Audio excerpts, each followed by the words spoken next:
తాతయ్య తేజం పెదనాన్న నైజం కలిసున్న పసి రూపం నీరాణితనము నారాచ గుణము ఒకటైన చిరుదీపం పెరిగేనులే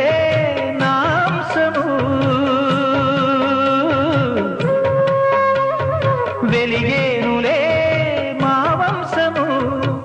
ఎన్నెన్నో తరములు తరగని యశములతో